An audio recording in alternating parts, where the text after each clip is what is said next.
Hi, it's Mayor Walter Sendzik, and I am with the chair of the LGBTQ2+ committee, Liam Coward, and we are here celebrating the Pride Crosswalk in downtown St. Catharines. And before we move forward with our remarks, I would just like to take a moment of silence to honor and respect the 215 children who were found at the gravesite in Kamloops, BC at the residential school. On behalf of the City of St. Catharines, I would like to thank Liam and the LGBTQ2+ committee for all their work on bringing the Pride Crosswalk to our community. In addition, I'd like to acknowledge Councillor Greg Miller, who brought this forward to Council and ensured that it was followed through in the budgeting process and the approval process with staff. This is an important moment for our community.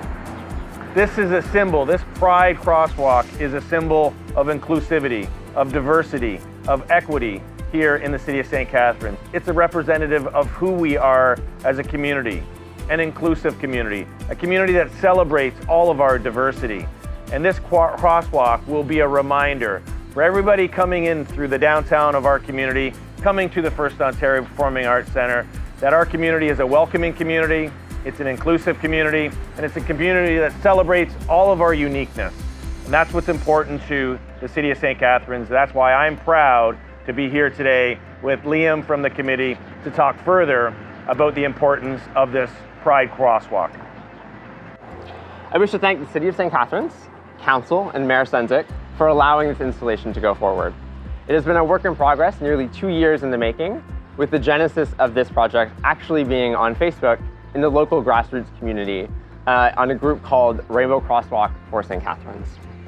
Today, I wanted to take this opportunity as chair of the LGBTQ2S+ committee and explain some of the fundamental questions about this crosswalk.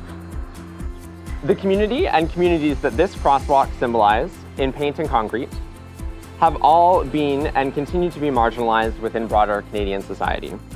Historically, the LGBTQ2S+ community has been absent from the political discourse in municipalities. This crosswalk therefore says to those of us whom are not straight, white, and male that the city sees us, we exist, we are here. Personally, as a young gay man, my coming out and self-acceptance process would have been much easier and safer and smoother if I had grown up in a place that had a crosswalk like this emblazoned on its streets. Rainbow crosswalks are therefore important because they set the tone for a government in relation to diversity, equity, and inclusion. You can think of it simultaneously as being three things. First, it's a welcome mat. Here in St. Catharines, a crosswalk such as this says to denizens and visitors alike that the city values diversity and that this is a safe, welcoming, and open place to live.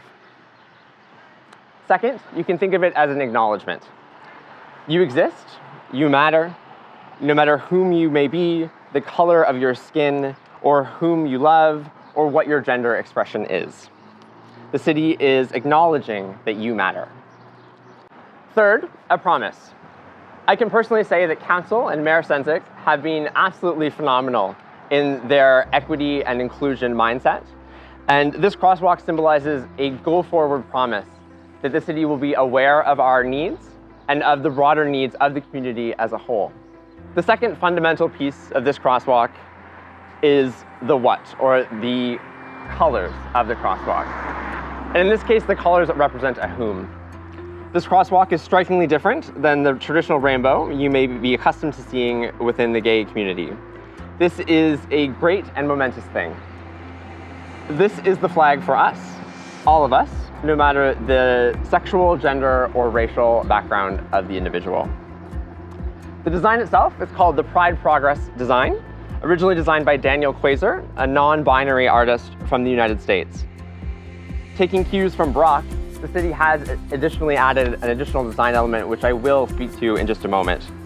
I can just say that I have personally reached out to the designer of the original Pride Progress design, and he full-heartedly approves of our changes. So the Pride Progress design is based off of Daniel Baker's original design for the rainbow flag. The red represents life, the orange healing, yellow sunlight, green nature, blue peace, purple spirit. The design elements change with the addition of the black and brown stripes, which represent the BIPOC communities, the Black, Indigenous, and color communities.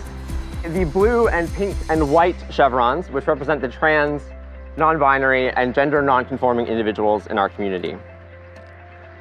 And finally, at the hoist of the flag, or at the opposite side of the street in this case, is the additional element that we have added here in St. Catharines.